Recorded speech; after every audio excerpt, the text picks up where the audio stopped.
Halo semua, di sini saya akan melakukan percobaan transport pasif terhadap kentang. Sebelum melakukan percobaan ini, terlebih dahulu menyiapkan alat dan bahan.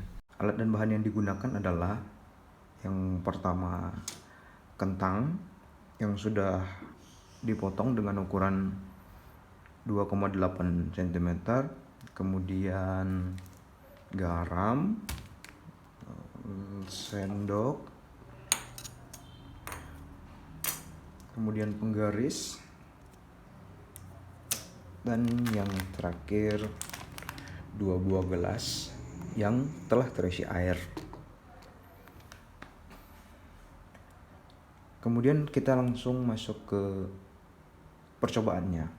Jadi langkah pertama yang kita lakukan adalah membuat larutan garam terlebih dahulu.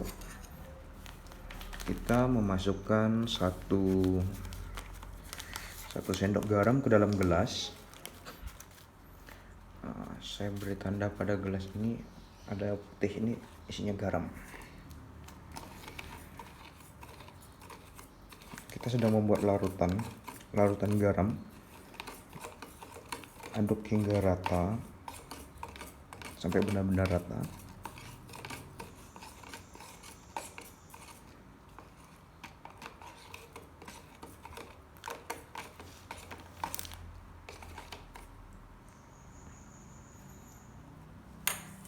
Kemudian langkah selanjutnya adalah mengamati kentang yang telah kita siapkan.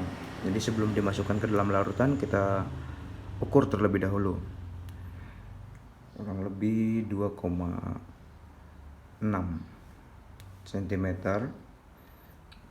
Ini kita masukkan ke dalam air yang biasa. Kemudian yang satunya juga sama 2,6 cm, dimasukkan ke dalam larutan yang berisi garam.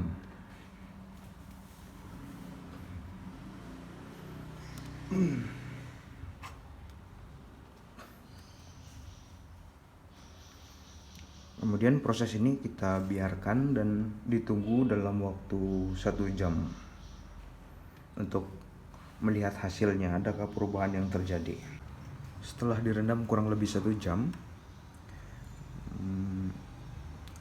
kita akan sama-sama melihat apa yang akan terjadi pada kentang yang direndam pada air yang biasa dan kentang yang direndam pada larutan garam. Kita mulai dari yang biasa.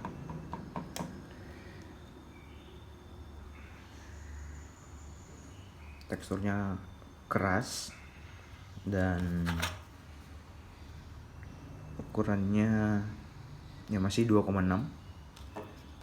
Sementara yang direndam pada larutan garam kelihatan lebih kecil, mengecil, teksturnya lembut, lebih lembut, dan ukurannya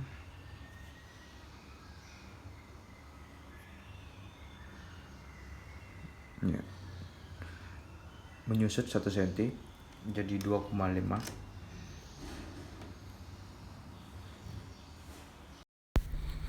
Percobaan yang diamati tadi adalah percobaan osmosis, yaitu perpindahan air melalui selaput yang bersifat semi-permeable. Selaput sel semi-permeable adalah selaput sel yang hanya bisa ditembusi oleh molekul-molekul air. Sel-sel pada makhluk hidup dan potongan kentang pada percobaan tadi adalah sama bersifat permeable.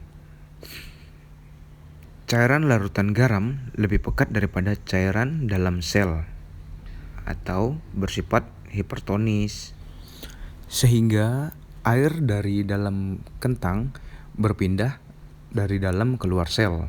Itulah mengapa potongan kentang yang direndam di dalam air garam menjadi menyusut dan lebih lunak, karena kentang kehilangan air dari dalam sel-selnya. Sel-sel tersebut mengalami krenasi. Sedangkan air tawar lebih encer daripada cairan sel bersifat hipotonis. Jadi air berpindah dari luar masuk ke dalam sel. Karena itu irisan kentang menjadi lebih besar dan teksturnya keras akibat dari bertambahnya volume. Demikian percobaan yang telah saya lakukan. Semoga kiranya bermanfaat.